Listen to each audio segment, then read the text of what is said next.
podcast Team Alpha, where we bring you cutting-edge conversation while exploring the quantum possibilities.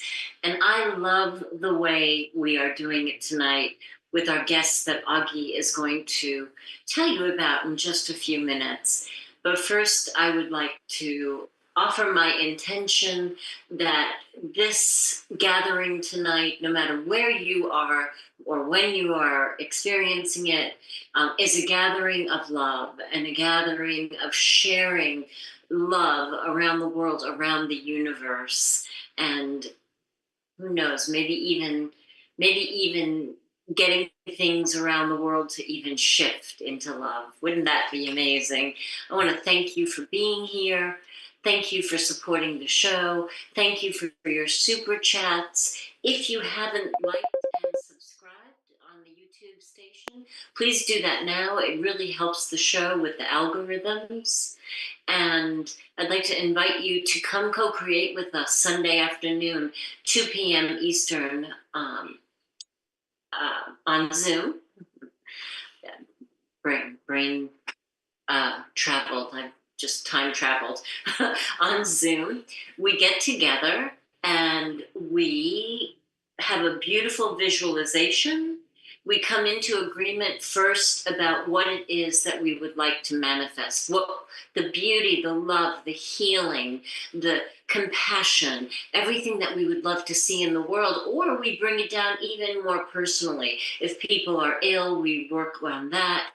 We found a dog that was lost in Canada one Sunday, and the dog was home. We were able to find it and guide it home, right? Guide it home energetically before our gathering was over. So if you'd like to join us, just send an email to mastermindconnection@gmail.com. We'll send you the link. Come hang out with us. It's about an hour. If you really like us, and there's a lot of cool people there, you can hang out with us another hour where we just get into really deep conversations. And if you're having a yearning for the deep conversation that you kind of can't have right now, maybe with your family or maybe with your neighbors, you know, that really deep stuff, we're all there. Your tribe is right there. So send Augie the email. Thank you again. Without any further ado from me, Augie, please tell us about our beautiful guest. Oh, I will. We're going to have some fun here. And also, yeah, we're coming to you from 44 different platforms. And one of them is the Conscious Awakening Network. You got to go over there and have a look at them because got close to 50 different shows over there that talk about all the stuff that you're not supposed to know about, you know. And I do want to say a few words about our guest because he is well known and he probably not necessarily with too much of an introduction, but I'm going to do it anyway.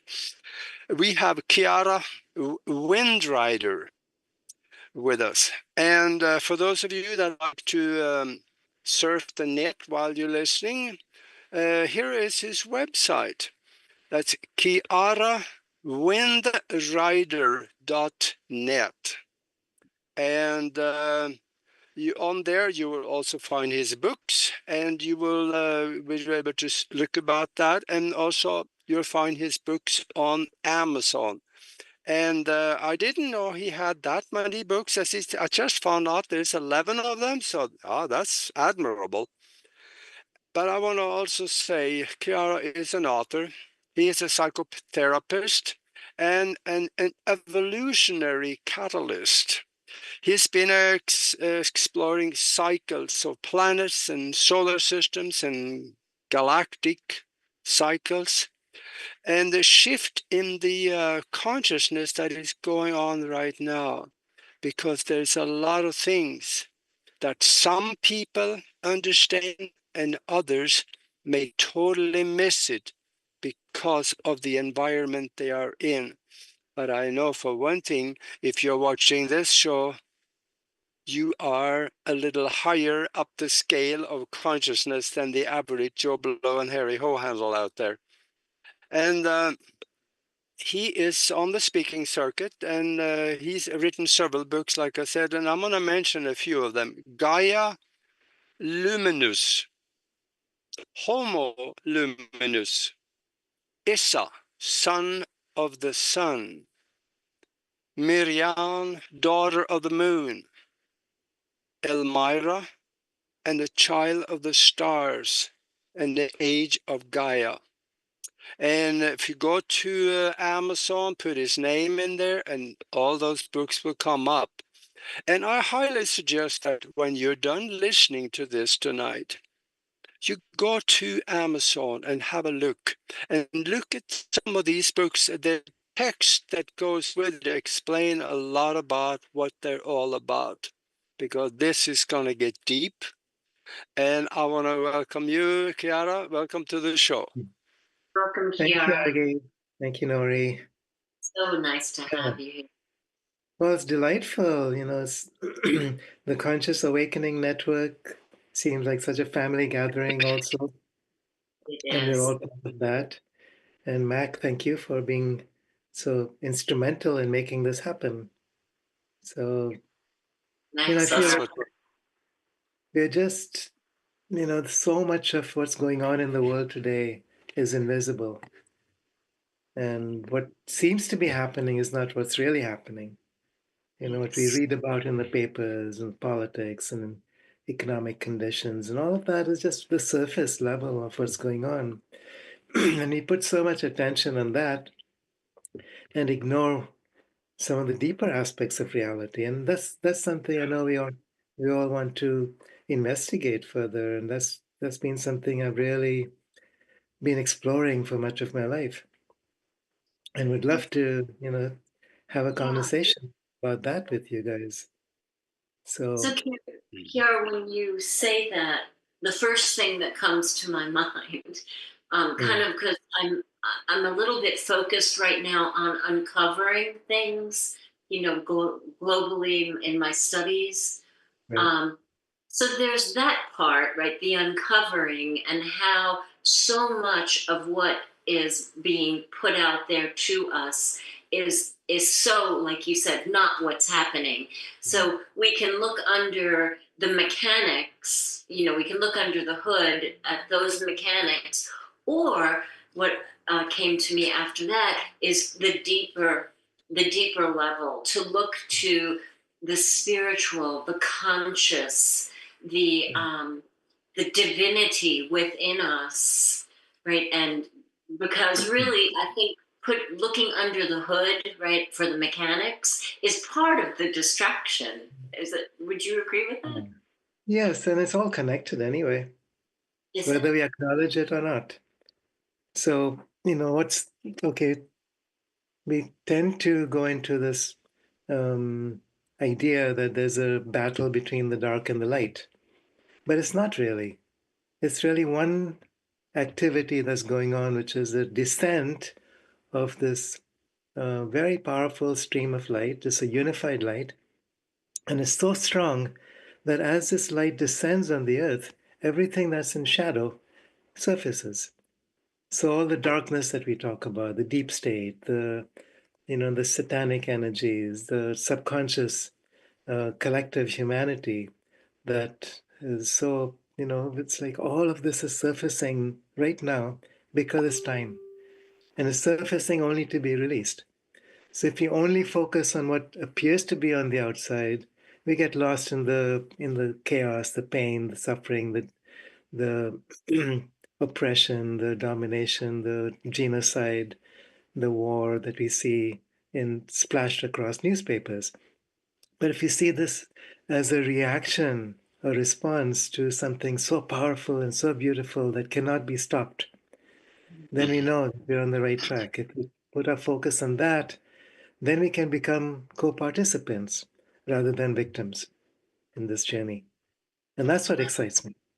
That is beautiful and exciting. And I think my question would be, because I tend to um, think about the people who are just coming into this information, the people that are just, I hate to say awakening, but the people, this is new information for that. Like a lot of us and the beautiful people we get to co-create with on the Conscious Awakening Network, we we have an understanding of a certain um, breadth of information, but I think about the new people that are coming in and finding this maybe very shocking or stunning.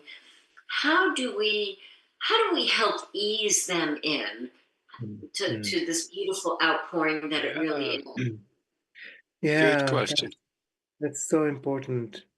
Um, so maybe what I could do to start with is just summarize a little bit of what's going on behind the scenes, because then Beautiful. people can begin to tune into that, find resources that can help them support this alternative and more expanded perspective. Beautiful. So um, there's a whole series of events going on right now. So when people talk about the shift, I don't see it as just one thing. There's a series of events um, coordinated and synchronized together. And it's not just happening on our one planet either. It's galactic in nature, it's universal, cosmic.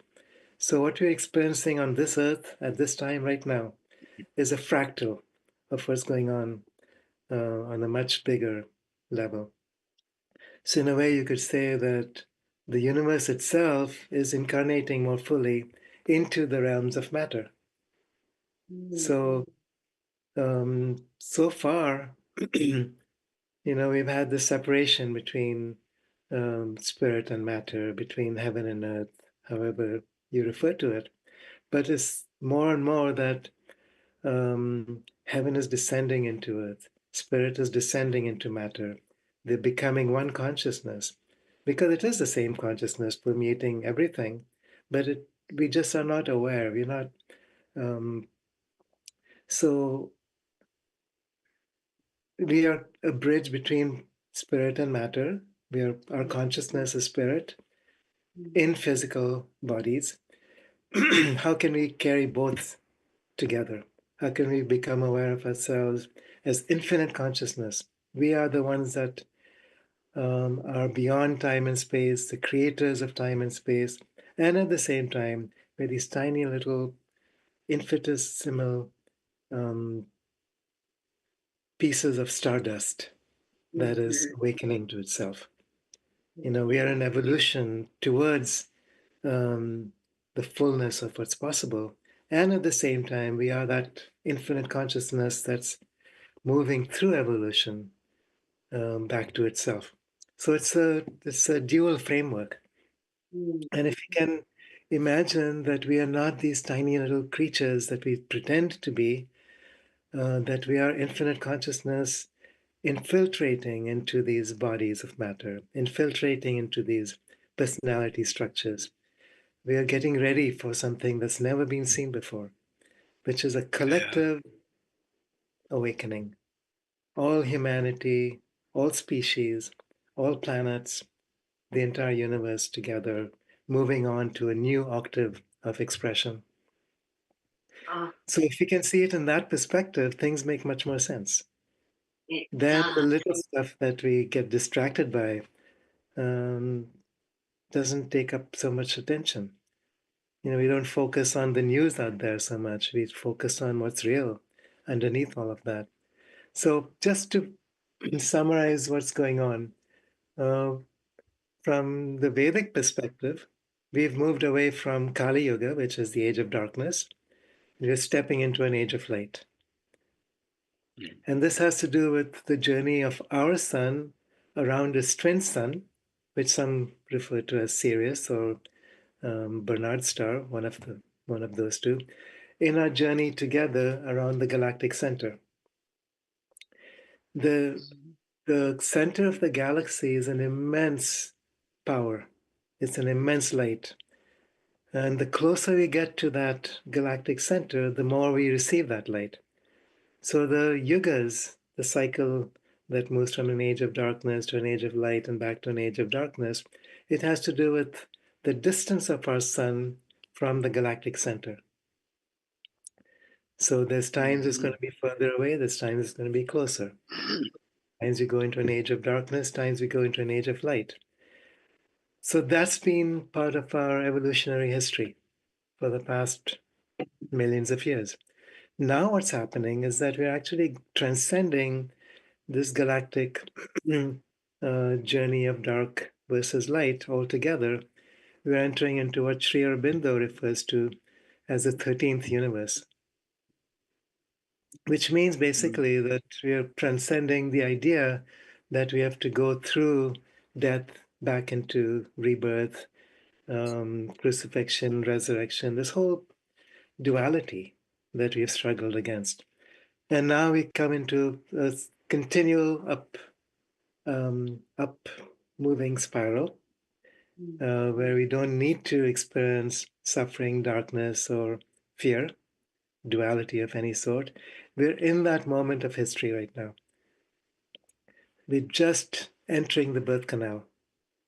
And some of the dynamics of this has to do with what we call the geomagnetic field of the Earth, which is the magnetic polarity, and the fact that the geomagnetic field of the Earth is collapsing very rapidly over the past 200 years or so. And what happens in the final phase of this collapse is that very quickly, the Earth's magnetic field shuts down and then reorients in the opposite direction.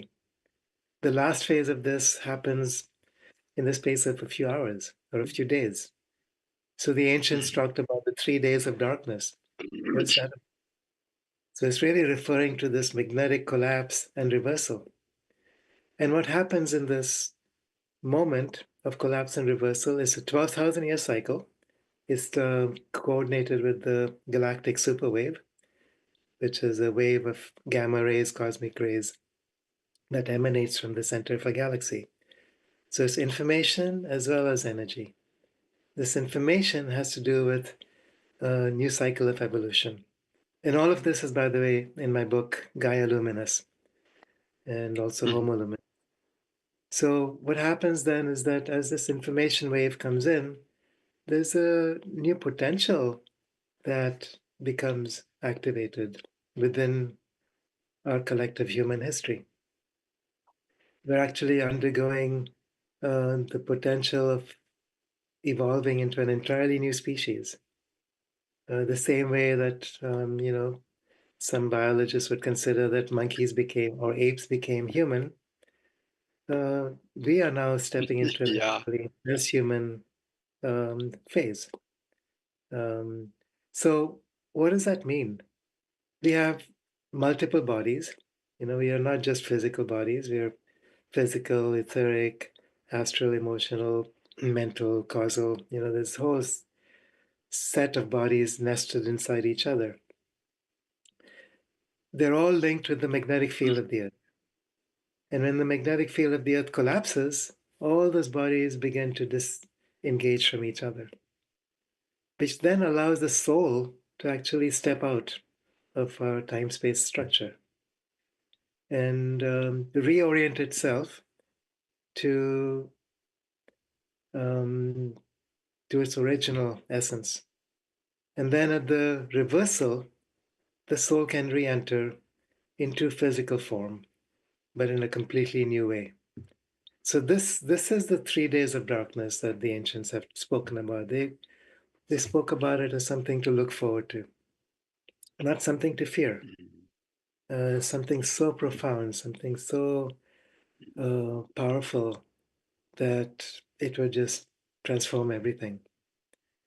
And it seems like this could well happen within the next few years. So when we look at the graphs of how the magnetic fields are collapsing, how the north and south polarity is shifting to a new region within the Earth, we can measure all this. And Yeah. there's some evidence that within the next 2-3 years, perhaps the next 5-10 years, that a lot of these changes will be initiated in a way that we cannot even imagine. Yeah. Then beyond that, that's just the beginning. So Yeah. once magnetic reversal takes place, then we have these galactic waves pouring through. We have changes happening on the sun. which are all related to the galactic superwave and the breakdown of the heliopause around the solar system. This is the magnetic field around the solar system, just like Earth has her magnetic field. So then this whole wave of cosmic rays entering into the Earth's atmosphere, which is creating changes within the mantle of the Earth, which would perhaps lead to massive volcanic and tectonic activity if we were still in the Kali Yuga. So there's a different timeline now that gets activated. Yeah. Because last time, remember what happened? When the galactic wave passed through is when Atlantis sank beneath the waves. Mm-hmm. So if we were to go through that same thing right now, with Earth still being further away from the galactic center in an age of darkness, we would not survive this. But we've entered a different timeline, which Mm-hmm. makes it likely that this time, when the geomagnetic reversal takes place, and when the galactic superwave comes through, and when the solar micronova happens, that we will actually be able to experience a dimensional shift. Oh, you got muted. And what I mean by dimensional shift is the vibrational frequency of all things within matter goes through a stepping up. Mm-hmm. So what that would mean perhaps is that instead of going through this transitional point and going into an extinction event, we can actually go into an evolutionary breakthrough. And I've been shown visions where we have a choice point. We can choose one of two or three different streams of probability. And my sense is now that we've actually chosen already on a collective level. Mm-hmm. And we have chosen the path of awakening collectively. Yeah, I'm wondering also, I think you have pretty much answered my next question that you haven't heard yet. And that is, we are told that whatever happens in our life, we are totally responsible for. And I kind of agree to a certain degree, but is there something else also that creates in our reality that was not intended by us? Maybe the universe, my impression is that it is a self-aware and alive. Could it be that a universe also creates in our life beyond what we planned for or are aware of? Hmm. What do you think? Oh, that's very profound statement. I think um, there's an aspect of us which is the universe creating itself through this other aspect of us which pretends to be this very small, insignificant, limited being of matter. But when we look at things holographically, there's no difference. Yeah.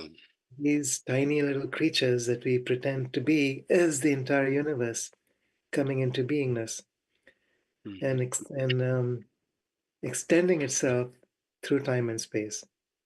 So in the Hindu tradition, they talk about the formless aspect of divinity, Shiva or Brahman, depends on who you talk with, which is then uh, extending itself, permeating itself within time and space, but maintaining its sense of beingness.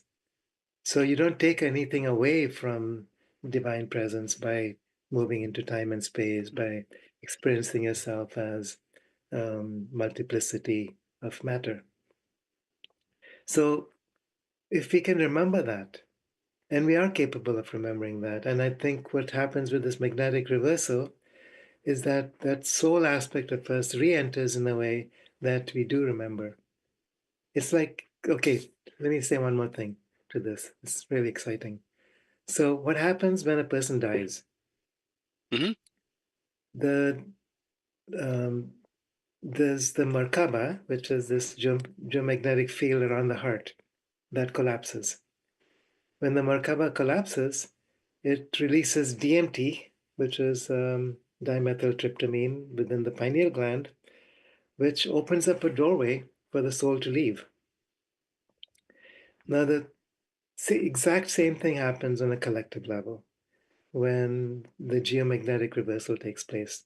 So this time, instead of a person needing to physically die to their mortal existence, you go through this 3 days of darkness, you exit and then come back. So it's like a near-death experience on a collective level. So when you activate DMT, it's the same thing as going on an ayahuasca journey or psilocybin journey. It activates um, that connection with the soul, where you don't see yourself as limited anymore. You are infinite reality, infinite consciousness. You are that divine creator consciousness. And then the journey is to integrate that back into your um, limited human existence. Ultimately, if you can integrate that all the way, you experience yourself as divine. That's what an avatar is. So that's our journey. So this time, as we go through the geomagnetic reversal, we are remembering, we are activating the pineal gland, we're activating DMT, we're opening up to that infinite consciousness, and then bridging between that and this reality. And my sense is that once it stabilizes, that it becomes permanent. Mm-hmm. So rather than having to go through cycles of forgetfulness and remembrance, we just remember who we are to the extent that we Yeah. can then experience that creator consciousness on this planet, in this dimension of this universe, not just the higher dimensions.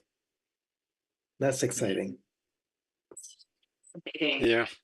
So it could be within a couple of years, and when we don't know the timeline, but in the meantime, what are the things that we can do to release um, that I don't know that misconception that we are small and that we are not part of this grand collective, that we, you know, that we're not part of all of the things that we can really do and be.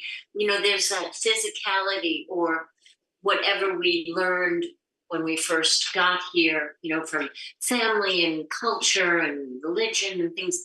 What can we do to open more to who and what the divine essence that we really are? Mm.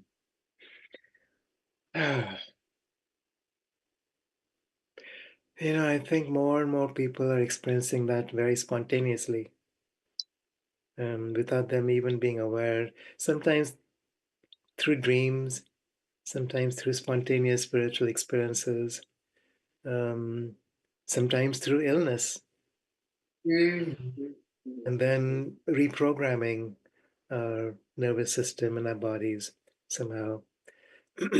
Books we are reading, conversations like this. There's more and more of this.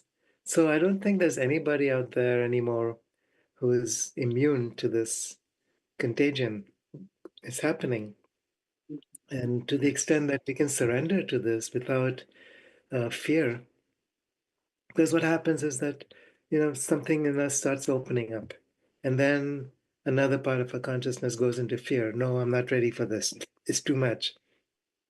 Um, I'm not good enough. Whatever our stories might be, or I'm not ready enough. Yeah. Or I haven't lived my life enough. I want to control my life. I want to stay in control. You can't stay in control because that part of you that wants to stay in control is just tiny little piece of you. And meanwhile, this big piece of you is wanting to come in and experience something much greater, much vaster. So I think if we can just let go, realize with the realization that we're not losing anything. Mhm. So surrender doesn't mean resignation, or it's not about fatalism. It's about joyful acceptance of this beautiful gift that the universe wants to give us. That is Yeah, us, really. It's, it's a return to ourself, to our true self. So I think that shift in perspective, that shift in paradigm, uh, from limited consciousness, being inside this little tiny box where we consider ourselves safe, moving from that to this vastness that we are at the same time, just allowing that. And I yeah. think we'll see more and more signs of that. The moment we begin to allow that, the universe will create circumstances, bring people Mhm. into our lives to support that. That's beautiful. Thank you Yeah. for that. That's And perfect. I see now we're down at the bottom of the hour. And for those of you that joined us late, we are talking with Kiara Windrider, and we are talking about what's behind the curtain, where the mysteries of the universe, what makes it tick, and what are we, and a lot of those questions that every one of us is wondering about. And we may have a little part of the question answered, but we're going to get more answers in a little while. So stay with us. And oh gosh, I don't know where do we go from here. But I know that people out there right now, many of them are worried. They are looking at world affairs, and the question is, are we created that? Do we create that? Or is there something that other people create in our reality to create? If that's the case, that we are creating it, we can change that, can't we? How would that work? Hmm. Yeah, a lot of people talk about what it means to be empowered. Mm, And what does that mean, really? I think a lot of it is, well, first of all, recognizing where we've been disempowered through belief systems, ideas that are still based in medieval consciousness, um, mm, and then truly empower ourselves by breaking out of that box. It's like moving from the uncertainty of certainty to yeah, the certainty of uncertainty. I mean, that sounds like a paradox, but it's true. We build our lives around what we think is certain, what we think is predictable, what we think is real. And that keeps us inside this little tiny box, like Plato's mm, cave. And meanwhile, there's so much richness, so much life being offered to us. So I think it's going to happen very naturally in the next couple of yeah. years. As we're already beginning to see these cosmic rays entering, it's changing something within the earth. Bless you. Excuse me. It's also changing something within our bodies. We are part of the earth. These bodies, our nervous systems are going through a change. Our genetics is going through a change. You can see this in the new children being born. Every generation brings new possibilities, new potentials, new abilities. And there's this whole conversation these days about artificial intelligence.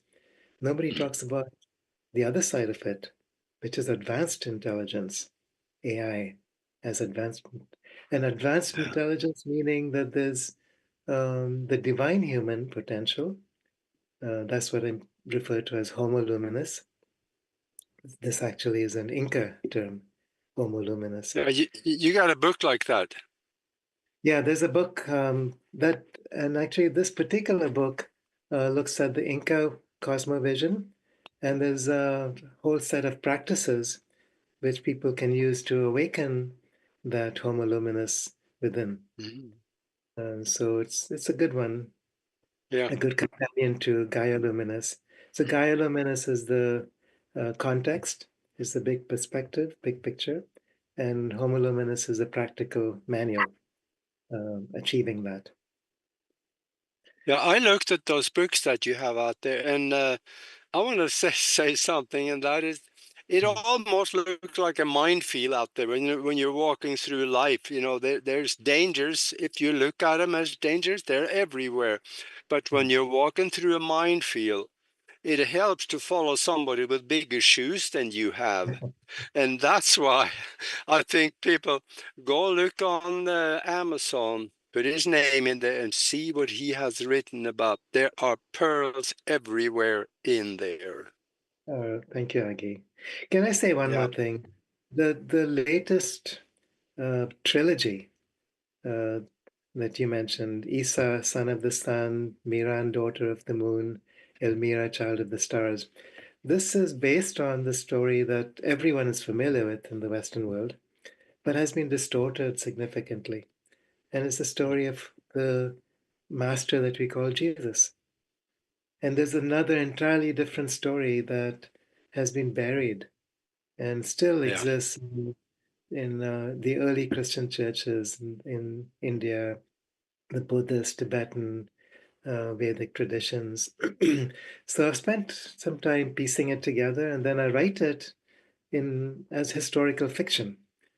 So this way, it's more readable, it's Mhm. more absorbable. It's it's been so much fun to write too. So it starts with the story of Isa, Jesus, and then goes into the story of his wife, his Kashmiri wife, not Mary Magdalene, who he also met in India, by the way, in when during a time when he was studying in Jagannath Puri. But his Kashmiri wife, and had children together, and so it's like a whole lineage based on that. And it was very much about the shamanic uh, traditions that were brought down from the steppes of Russia. And so that influence is also very much a part of their story together. So Isa being the embodiment of the Hebrew tradition, because his job was to bring all the tribes together. And then his wife Miran being in the embodiment of the shamanic traditions. And those two coming together, the father and the mother. And then the lineage that grows from that, which includes the lineage of the Holy Grail. So quite a lot in there, which is fascinating. And the last book also goes into uh, future events. So it's Elmira's perspective as she moves forward in time and then comes back to tell the story. So the things that I Yeah. was sharing a little bit, the magnetic reversal and the galactic superwave and so on, looking at it from a wider perspective, a prophetic perspective. So I'd Yeah, also Mhm. encourage people, if you're interested, to check those out. absolutely. That's beautiful. Yeah. So what else moves you guys? What do you feel is so uh, pivotal for us to Mhm. understand today? There's a lot of people that are looking up to people on the internet. They're looking Mm, at them as gurus, kind of. mm, But a lot of them, they only read a lot of books and then got some knowledge and then they're on the internet. But I think if we really want to find some of the real truth, let's look back in history. Socrates and this man that Joshua. mm, There are many people say Jesus never existed. Oh, yes, he did, because there's enough written about him to know he existed. In fact, the he was in India, and there is records of this Jewish man having been there about 2000, well, not quite 2000, 1960 years ago. And they say, yes, we had a record of him being here. And then, of course, he came back and he started teaching the Eastern philosophies to the Jews, and that didn't go over too well. So they did unspeakable things to him. But what should we look at to find the real truth? Where do we look first?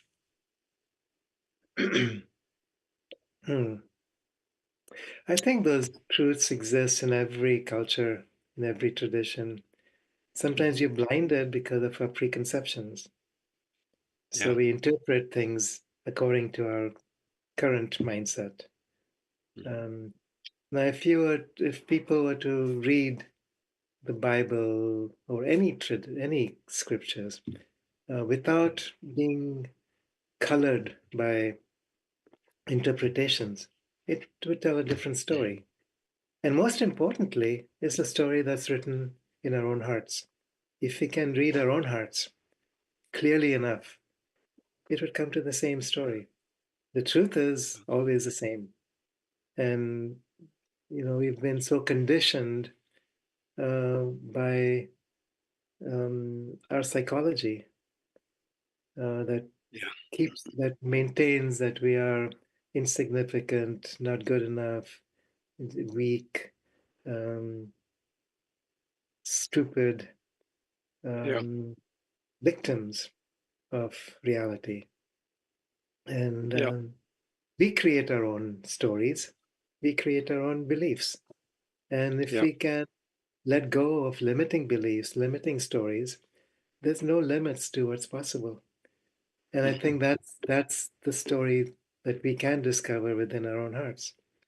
It takes courage. Um, it takes a little bit of time. It takes delving into deeper mysteries.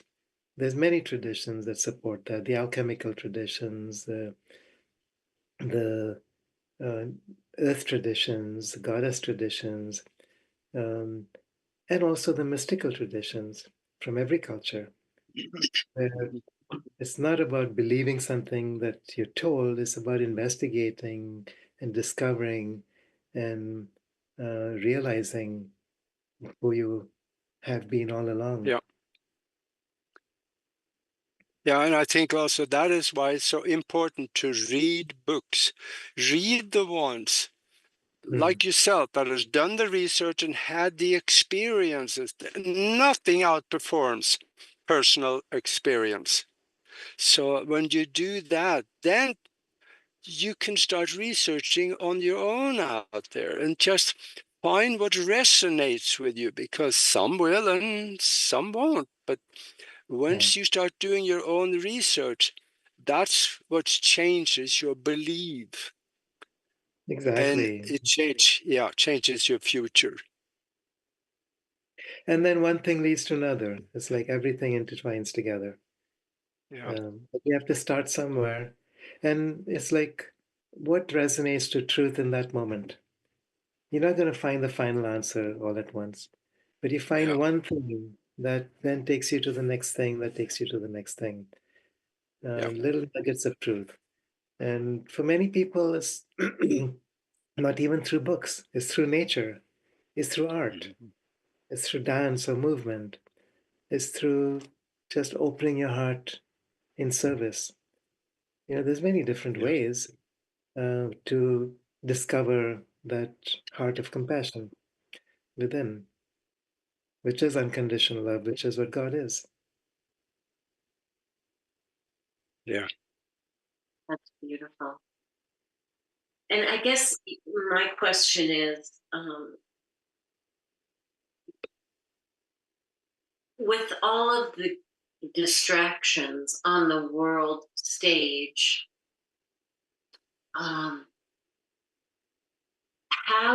how do we like tune that out? I mean, I love doing hypnotherapy with people because you get to see who they really really are without the constraints of that conscious programming. But we're so distracted. And if you are, are on the computer and on your phone all the time, like you can see the pattern of how they're kind of grabbing your attention and pulls you away. And so that's kind of on the front burner for me today, because I've seen so much of it in the past week. I see the pattern. How do we um, how do we come back into drop out of the world to come into ourselves? How, tips on how to do that, or Oh, yeah. Yeah.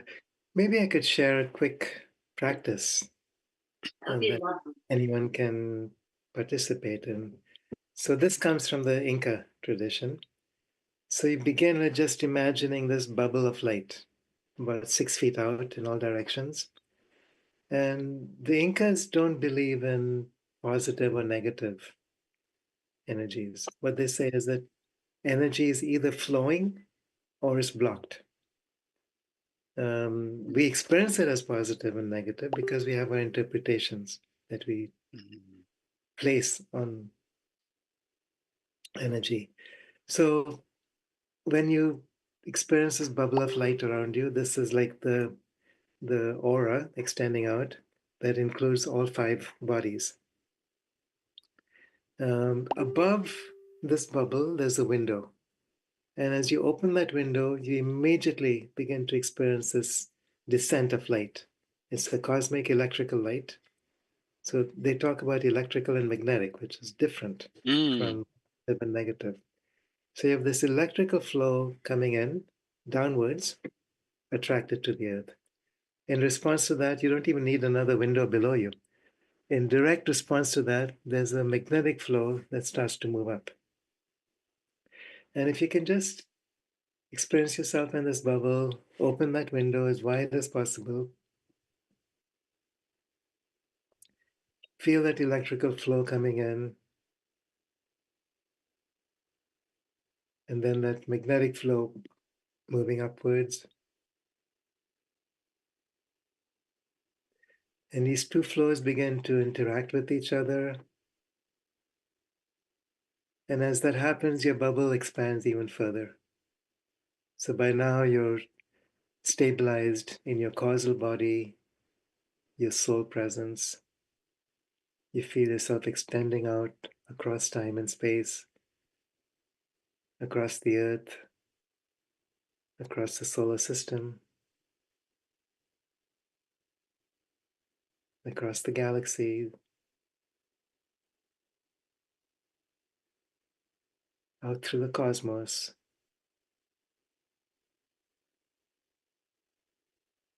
And all this happens very naturally, simply by keeping that window open, until you expand even further out beyond time and space into that formlessness, that divine presence.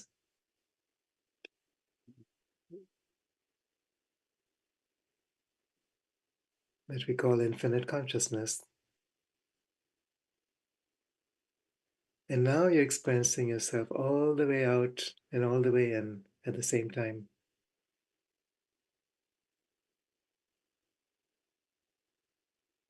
And I'm doing this very quickly because I'm aware that we don't have so much time, but this is a practice that anyone can do.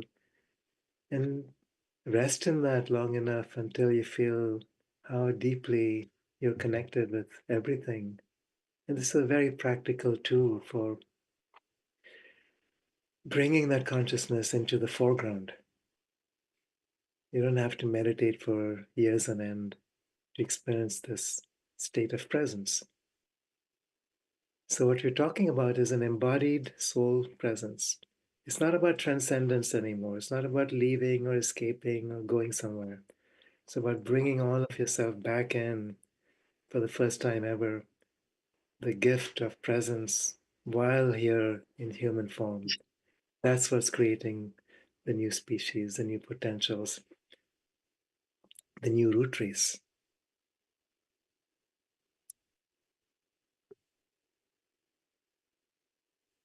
Yeah. Yeah, these are the things that we need to learn. I think everybody should do some practices like that for protection and also bringing in a better connection to the universal mind. Yeah. There's a lot of these meditations on my YouTube channel. Yeah. If people want, you can check them out. And also the Homo Luminous book. Mm-hmm. That's beautiful. Thank you so much. That was absolutely That beautiful. was good. Yeah, Thank you.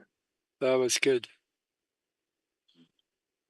I just a little while ago, I drew a blank for some reason on the name of when I said that there was a record of what the guy we know as Jesus had been in India as well as in Tibet.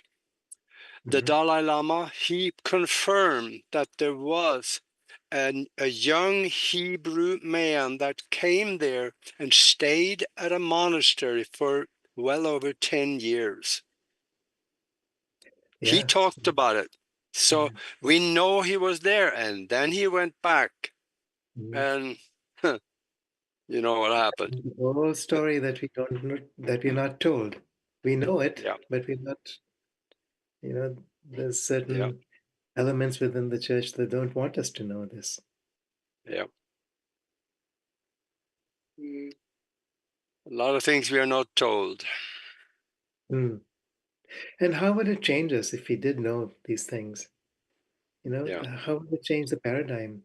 It's like rather than a paradigm based in sin and redemption, where we start off being sinful and therefore have to find our way out, to a paradigm where we originally divine and we just yeah, have to remember. And there's support for that. Um, um, there's practices that can yeah, take us, and it's easy. It doesn't have to be this baleful, joyless path, yeah. um, aesthetic and long. It's simple. I'm Just by thinking also that for people to start out, a lot of times higher consciousness comes through meditation. What can you tell people about meditation? I know some religions they say, "Oh no, don't do that because that's from the guy downstairs." So don't do. But there's another term for it: quiet contemplation, sure. or so there are other names. What can you tell people what the advantages would be to start doing this, even on a small scale? Just start Yeah. out. I think meditation is simply, like you said, quiet contemplation. It could be contemplation in nature, could be Mhm. contemplation on the nature of reality. It could just be taking time out from the busyness and listening to some beautiful music. Yeah, And then there's different practices from different traditions, depending on where people feel called. And so it doesn't have to be some big ritual. And speaking about the guy downstairs, there is no such guy downstairs. yeah, That's what we carry around in us, that we project on something else outside of us because we're too afraid to face that shadow. yeah, Once we face that shadow, it's released, it's gone. It's all dissolved into love. And I think that's our yep, journey too. So from a psychological perspective, it's about recognizing that all these shadows can be brought home into love. yeah. Hey, So beautiful. see, we got 5 minutes left or 4 minutes left. Could you talk a little bit about your books? What will they find? Can they help them on the path to higher consciousness in there? Yes, I mean, I write from many different perspectives: psychological, spiritual, scientific, and putting it together in a way that's very readable, relatable. A lot of it is, based on my own experiences as well. So I don't like to make anything dry. Yeah. So it's like, if it's not simple, if it's not understandable, why write? So yeah, so it's basically primers for awakening. So, and you'll probably find a lot of my books on Amazon, but the ones that particularly recommend are the 5 books that I mentioned. The trilogy, the Isa trilogy, and Gaia Luminis with Homo Luminis. Don't worry about the rest of them. Mm-hmm. I'm going to Amazon once we're done. Yeah, check. By the way, if you go to my website, I haven't updated my website for years. So you won't find all those books on my website. You will find them on Amazon. Right. Maybe Mac, I need to talk with you about updating my website. Yeah. Tell us that website again. KiaraWindrider.net. Okay. All right. That's good. Now, what is next for you? Do you guys know other books up your sleeve that is going to come out? Well, there is another book. I'm halfway through it. It's called Cosmoluminous. Oh, So this okay. one is based on the ideas of Sri Aurobindo and the Mother, the descent of the supramental force as it enters the earth, enters into matter, enters into our bodies. What can we look forward to? So it's the same characters as in the Isa trilogy, but then there's also 2 human characters, contemporary, how they interact with these guardians and grow into this awakening for themselves. Then they become like the blueprint for the new humanity. So that's what I'm working on right now. Mm-hmm. That gets deep. Yeah. And this is something we can all expect to experience. If you're going to be here for the next 10 years, there's no reason not to experience any of this. Yeah.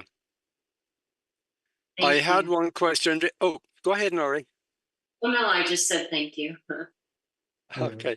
I had one question written down that I just didn't ask yet, and that is, when it comes to the soul essence, what is it? Is it a localized globule of consciousness, or is it just a part of something bigger that they are one with all the time, or just part of the time? Hmm. Yeah, that's such a key question. Well, okay, so I'll try and answer that in a few short minutes. So, first of all, we talk about the soul as if it's an aspect of us. No, we are an aspect of the soul. I mean, this we-ness that we call human is one tiny little aspect of the we-ness that is the soul. We've um, turned it around. So we say that we have a soul. No, soul has a body. Soul has a personality Yeah, structure associated with it. Soul is incarnating in one lifetime at this moment. And the soul is so holographically multidimensional. Very few people begin to incarnate the soul in any one given lifetime. yeah, So there's much more that we can incarnate if we choose to. And this is what I call the journey of embodiment. We are incarnating the soul for the very first time in a way that's never been done before. And that's what makes this particular time so special, because the magnetic reversal gives us that opportunity to do so. And for those of us who, are bored of coming in lifetime after lifetime, been there, done that, we are here for this opportunity. No wonder there's 8 billion people on this planet from across the galaxies. We're here because it's a very special moment. Don't frit it away. yeah. It's going to be a phenomenal learning experience for the ones that is here over the next few years. Yeah, yeah. Yeah, Kira, thank you so much. Mm. Such an honor and pleasure to share this time with you. And I just think of your name because it felt, it feels like um, I get this vision of just the majesty of love, just the divinity of love riding on the breezes in the cosmos. And that's just how tonight, and sharing with you tonight, felt to me. So thank you so much. Thank you. Thank you, Nori. Thank you, Agi. Yeah, thank you for being with us. It's been wonderful to share this time together. Thank you. Yeah. Mac. And I would also say Okay. that if people listening to this want to contact me for any reason, kiarawindrider@gmail.com. That's good. That is wonderful. Okay, well, then we are down to the end, and so I will talk to the people out there watching right now and says, if you have not done it yet, please subscribe to YouTube. And until next time, be good to each other.